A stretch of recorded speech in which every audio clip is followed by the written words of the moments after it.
first Negro tankers to ever fight in the American Army. I would never have asked for you if you weren't good. I have nothing but the best in my army. Everyone has their eyes on you and is expecting great things from you. Don't let them down. And damn you, don't let me down! Lieutenant General George S. Patton needed trained tankers during World War II. He demanded only the best. The best was a segregated unit known as the 761st Tank Battalion. We wanted to prove, not only to ourselves, to the world, we were the best tank outfit anywhere. Rejected by a racist military, black soldiers engaged in battle on two fronts, fighting for their right to fight and for the freedoms denied them by their own country. Wearing the same uniform, fighting for the same cause, for freedom, justice for all. But yet, we couldn't enjoy this freedom that I was fighting for. These black soldiers who displayed determination and courage in the battlefields of Europe became the spiritual founding fathers of the civil rights movement that would forever change America.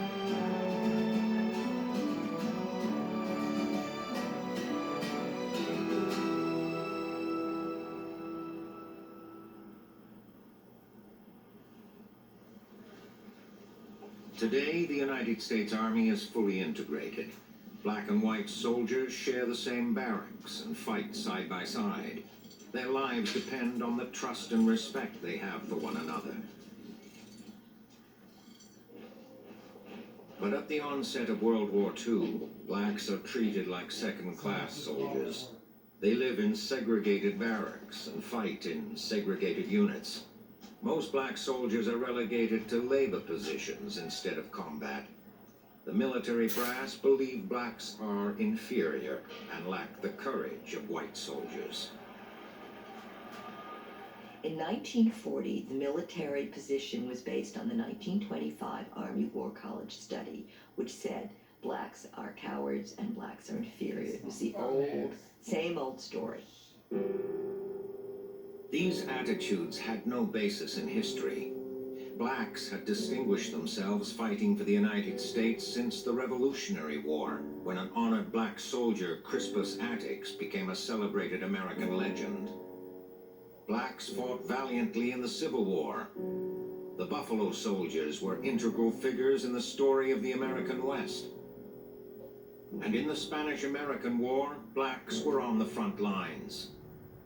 But when the United States entered World War I, blacks encountered a wall of bigotry.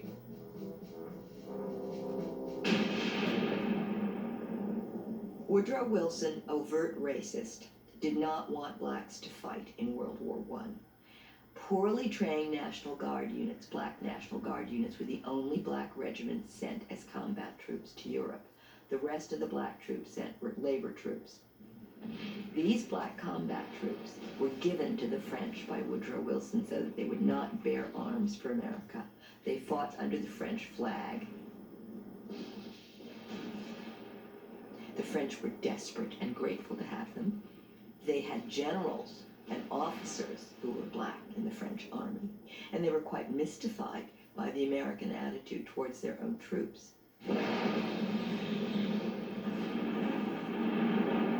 The morning hours of December 7th, 1941, propel America into war. A stunned nation watches as Japanese bombers annihilate Pearl Harbor. President Roosevelt declares December 7th a date to live on in infamy. Patriotic zeal explodes throughout the nation. Young men sign up in droves for military duty, including thousands of black men. The black community demands that African Americans serve in combat alongside white soldiers. Ironically, blacks are not wanted to fight against Hitler's racist policies. America considers this a war only white men could fight. Future Senator Robert Byrd wrote a letter to the most racist member of the Senate saying he would rather see America lose the war and he would rather die himself than fight side by side with a black man. But the black community has one powerful ally. Eleanor Roosevelt is an ardent supporter of equal rights. She believes that black Americans have the right to fight for their country and openly supports their cause. She goes to an Army airfield to prove her point. And then she said, I would like to go for a ride, go for a spin in one of these planes. And so they got the white pilot to come to give her a spin around the field. And she said, no, no, no, I want to fly with that man right over there, a black man. Her husband, President Roosevelt, cannot afford to have his own battle with the military when the country is at war. A compromise is reached, allowing the formation of token black combat units, but black soldiers remain segregated.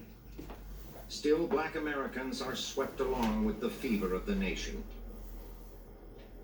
It was the thing of the day, as the saying go. You know, everybody wanted to go to war or volunteer for the country. So I went down to Whitehall Street, told him I'd like to volunteer. He said, where would you like to go? And I said, the Air Force. He said, well, they don't take blacks in the Air Force. They said we didn't have the brains to do it, which to me was stupid for people to think like this. But they did have something, a tank outfit. I said, no walking? So he said, yes, it's a mechanized unit. And I didn't even know what a mechanized unit was. So I said, oh, okay, that's good by me. For the first time in history, black men are trained in armored warfare. The new recruits board a troop train from Camp Uptown in New York to Fort Knox, Kentucky. A young E.G. McConnell gets his first taste of Southern hospitality. And as the train was winding through the hills of Kentucky, I saw a bunch of hillbillies out there. Some of them had guns in their hands and were waving at the train. But orders came down for we blacks riding in the forward part of the train, the first two cars, to pull our shades down. And finally I decided to go into the vestibule of a white car, and this conductor caught up with me. What do you want here, boy?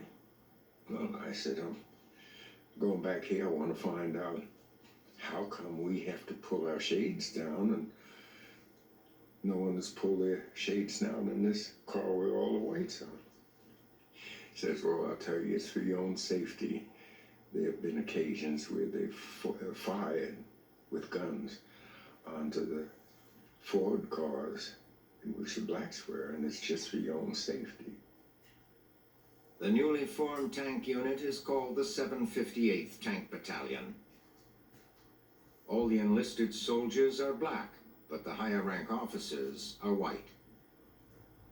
I was in the 12th Army Division at Camp Campbell, Kentucky, and a major from the Army Force Headquarters at Fort Knox came down and he interviewed every second lieutenant on the post. And he said, would you be willing to serve with black tankers? Well, of course, you know how things travel on an army post. Before the first day was over, everybody knew that question was coming up. So I thought about it, and I decided that it would be wise for some of us who were not prejudiced to volunteer so they didn't get a bunch of racists to work with. Because some racists, I thought, might be delighted to get a chance to run them down. The 758th Tank Battalion is transferred to Camp Claiborne, Louisiana. To accommodate the new recruits, a new unit, the 761st Tank Battalion, is formed. It is the second of 3 black tank outfits created by the military. All the training was vigorous. You was able to take a M1 rifle, take it down, almost blindfold, and put it back together again. Oh, I loved it. I was like a little kid doing a new toy. I rode motorcycles, I rode jeeps, I rode tanks, Amtraks. It was a thrill to me. And we would get in a tank and maybe be the last tank coming in. So you put that thing in 5th gear, you'd be flying. And then when you get down to the motor pool, you come flying in the motor pool and you pull one lever and the tank just slide right under the water. And I love to shoot the gun. I have affinity about gunpowder. I love the smell of gunpowder. We took it very seriously, and we sit down at night and we go over problems to, to cultivate us so that we know when we have to go out on a mission what we have to do and why we have to do it, and try to do it the best of our ability and better than anyone else, because we had to really prove ourselves. Life in the barracks is strictly segregated. The black soldiers have their own barracks, dining room, and PX office. Blacks from the north for the first time begin to experience blatant bigotry. All the black troops were at one end of the post, and the rest of the post was white troops. They had their own PX. When the pictures show, the whites could go 6 nights a week, blacks could only go 1 night a week. Colored soldiers are expected to sit in the back of the bus. And if you went to the back of the bus, if you sat down, and if a white person was on the bus and didn't have a seat, you did not take that seat. They took the seat wherever they sat. You had to stand. You could be beaten up on the streets, or you could be shot or killed by a white person, and nothing would be done about it. That's just the way the law was. There was no law. Half of your sheriffs, deputies, and policemen was Ku Klux Klan.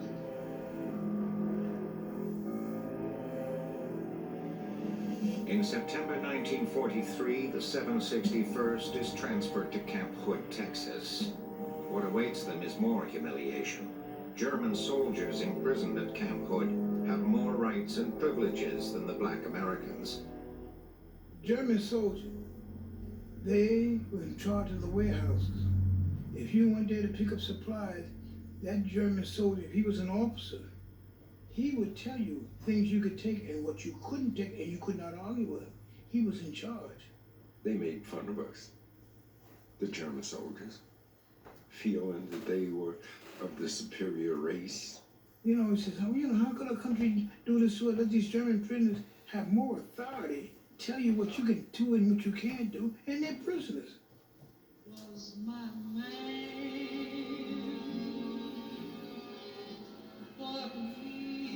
My mother refused to sing at an army camp in Arkansas where the black GIs sat behind the German prisoners of war. She said, who are all these white GIs sitting in front of the black GIs? It was a black camp. And she was told, these are the German prisoners of war. And she said, well, I'm not singing here. But she absolutely made a stand, and the USO kicked her out for refusing to sing.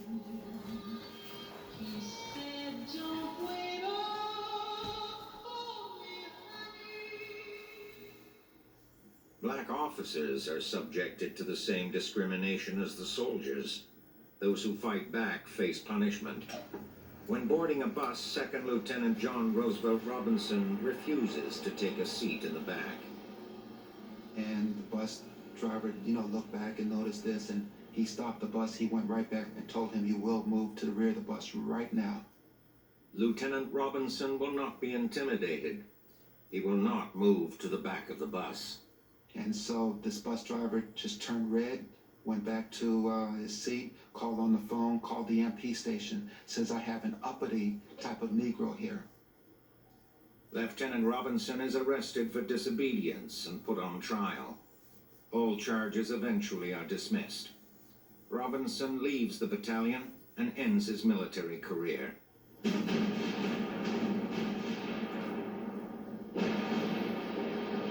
June 6, 1944. Allied forces invade Normandy, the largest invasion in the history of war. The Americans use their most experienced units to penetrate Hitler's stronghold in Europe.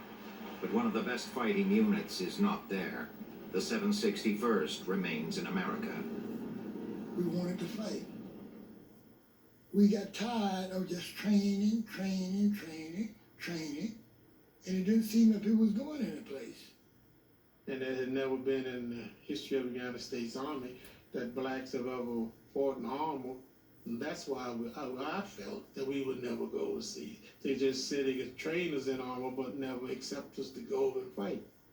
But their luck would soon change. Lieutenant General George S. Patton, Jr. of the 3rd U.S. Army is back in America seeking replacements for the front lines of Europe. We were told that Patton had been looking at us, and he had observed the maneuvers from a distance, and the way those tanks were being handled.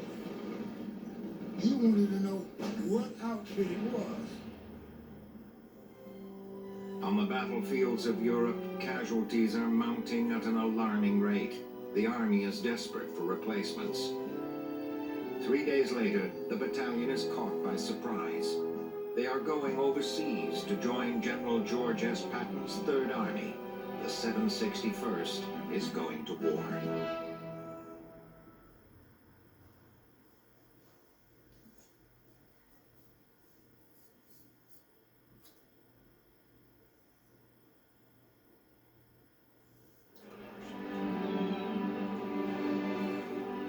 August 1944.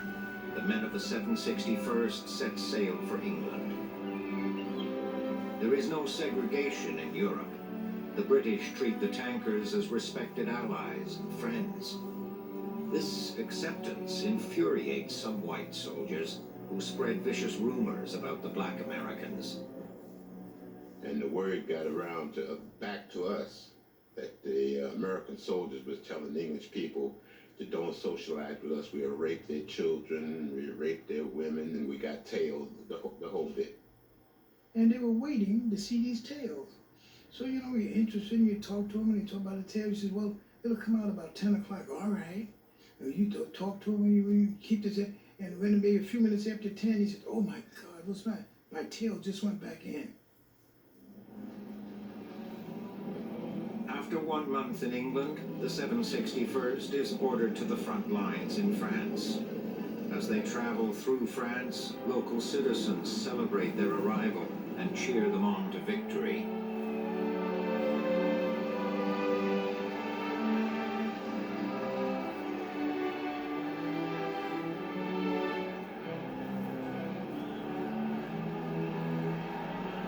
They come out, they cheer us, say, comrade, comrade, comrade. When we get down, the girls will come and hug you, comrade, comrade, welcome you, welcome you. And it was a great release, you know. We felt very good that somebody over there liked us. On November 2nd, General George Patton personally inspects the 761st Tank Battalion. His visit leaves a lasting impression. And we heard his jeep coming. I stressed my peripheral vision without moving my head far to my left to see that jeep coming down the road and the 3 stars on the front of the jeep, knowing this is the greatest general of all times. And he climbed up onto the scout car and he looked at us from left to right, back and forth. And he said to us, I sent for you. I sent for you Of because course, I heard you were good. Good. Now, men, you are the first Negro tankers to ever fight in the American Army. I would never have asked for you if you weren't good. I have nothing but the best in my army. I don't care what color you are, so long as you go up there and kill those Kraut sons of bitches. Children, old people, Children, church old people, church You people. understand You me? understand me? I I want you to shoot up every goddamn thing you see. thing you see. Everyone has their eyes on you and is expecting great things from you. Most of all, your race is looking forward to your success. Don't let them down. And damn you, don't let me down. The man was a military genius for leadership, and so no question about that. And we were all quite proud to be in his army. Boy, it made us feel good because he didn't have nothing but the best. And he told us, I have nothing but the best in my army.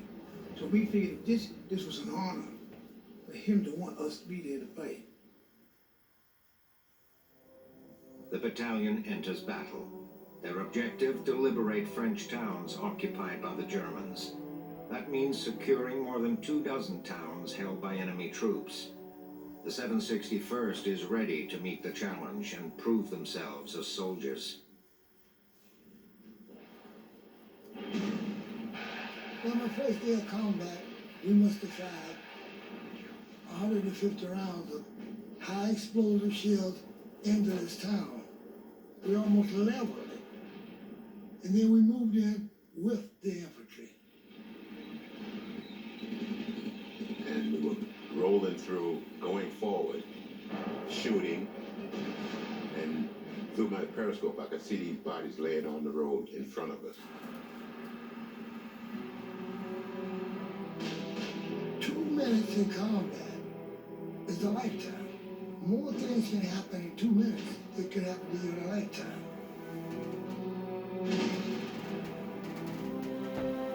Heavy artillery greets the 761st as they circle the town of Moorville. Again, the men prove their abilities as they enter a flaming inferno.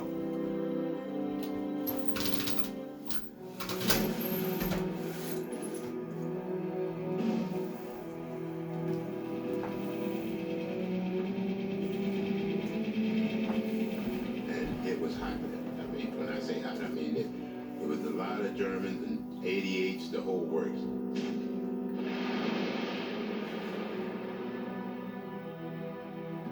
I saw so many tanks and so many of our fellas getting killed in Moorville. It was hell. Moorville was hell. They liberate several towns for the Allies, despite stiff resistance from the Germans. The 761st is relentless, a company made up of exceptional soldiers determined to win. First Sergeant Samuel Turley risks his own life to save his men when his tank is attacked.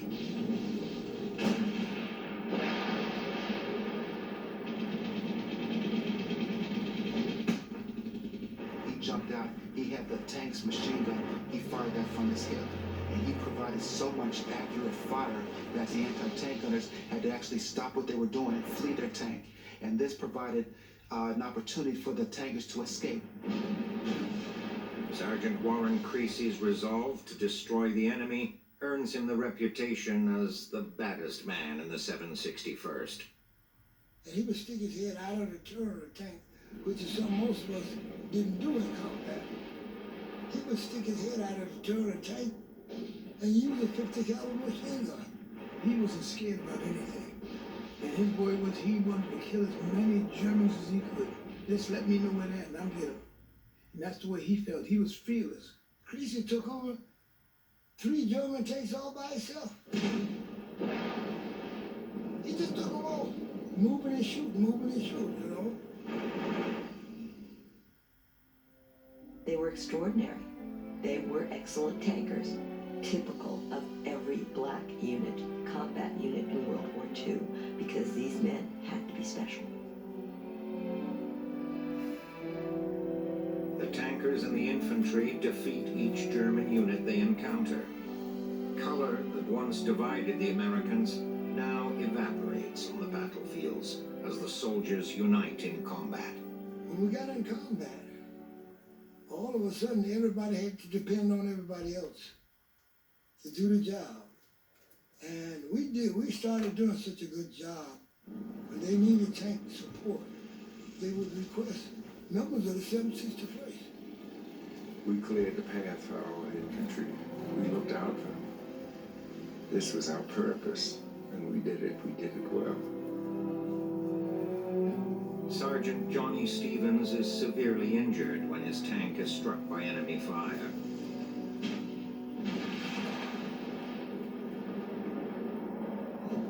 Yeah, I was laying there, and this white sergeant from the 26th Division,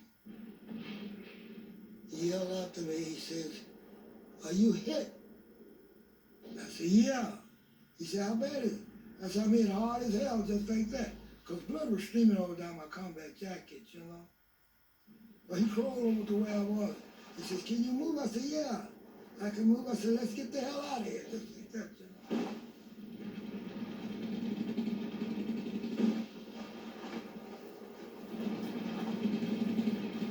And it was like a little embankment.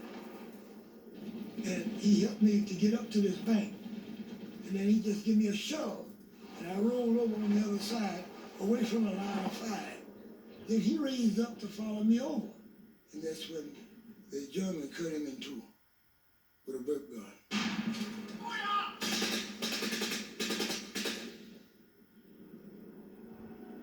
As the 761st crosses into Germany, they are ordered by General Patton to head north to Belgium. The Germans had launched a surprise attack on Allied forces. The 761st raced northward just days before Christmas. They are about to encounter their toughest battle.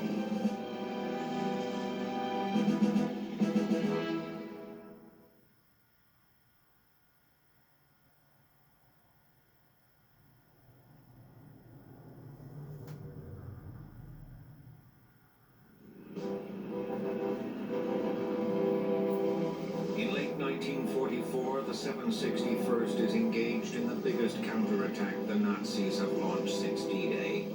In a last desperate gamble, Hitler pushes the relentless Allied advance 40 miles back into Belgium, creating a bulge in their defensive line. It will be known as the Battle of the Bulge. The 761st's mission is to recapture the Belgian town of Tilley. This would prevent the Germans from reaching vital supplies. It is in the dead of winter. The 761st are fighting the cold as well as the enemy.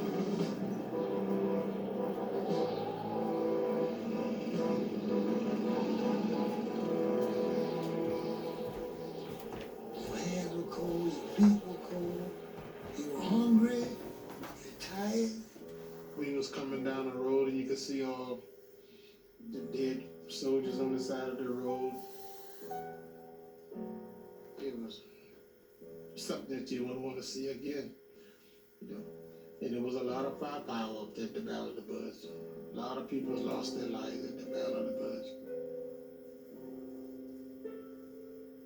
We got through Chile, and then on the other side of Chile is where we would hit this open field going towards the woods. And we saw infantry dropping their rifles and running back, scared. This German tank, Tiger tank, was stashed in the woods somewhere. And he shot and he disabled my tank. We couldn't move. And we couldn't come out the right way with the tank. We couldn't come out the turn. The only way we could maybe get away is come through the escape hatches or under the bottom of the tank. And McBurney and I and Winston, we crawled 5,000 yards in the snow to get away from that. And then Germans shot at everything, shot 8-inch at us, mortars, everything they could throw at us, trying to kill us. I'm ready to give up, and because I was tired of crawling and shooting, I said, well, this is it for us. I was concerned. I figured I've had it. I done bought the ticket. And Smitty said, man, you can't stop now. You got to keep going. But remember we was at the Savoy, we was dancing? It was a dance place. We used to go there on Thursdays and Sunday night dancing. To Lionel Hampton, Count Basie, people like that. We got to get back to Savoy. I said, damn the Savoy. And he said, you must be crazy. You talking about this ballroom going down and these people trying to kill us. But that's what I would do. That took I didn't think about what they were trying to do. I just want to get away. I said, I want to get back right to the Savoy. And because of him, I kept going. And that's where we crawled 5,000 yards and fell into a ditch where there were a lot of dead soldiers. And we made it. P-38 came out of nowhere. I don't know where he came. And then he knocked out the Tiger tank. And then he dipped his wings and then took off. Hitler's last stand turns into a monumental error. Thousands of German soldiers are killed during the Battle of the Bulge. The tide has now turned against Hitler's army. Without their supplies, the Germans face inevitable defeat. After Chile, we just felt that this was it. Because the back of the German army had been broken now. It was broken. See, when the 761st cut that supply line, that was it. You see, if an army can't get supplies, he can't fight.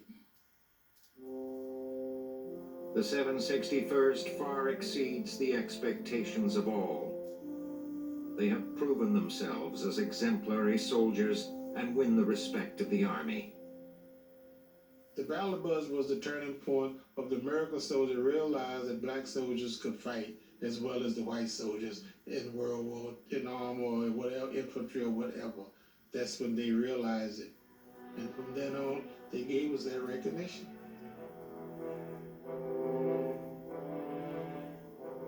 The 761st is given new orders. They are to break through the Siegfried Line, a wall of concrete and steel fortifications built to protect the German border. The fighting is fierce. The Germans are still putting up stiff resistance toward the Allied advance. After 72 hours, the battalion, along with the 103rd Infantry Division, break through. They are one of the first battalions to crack the line and enter the heart of Germany.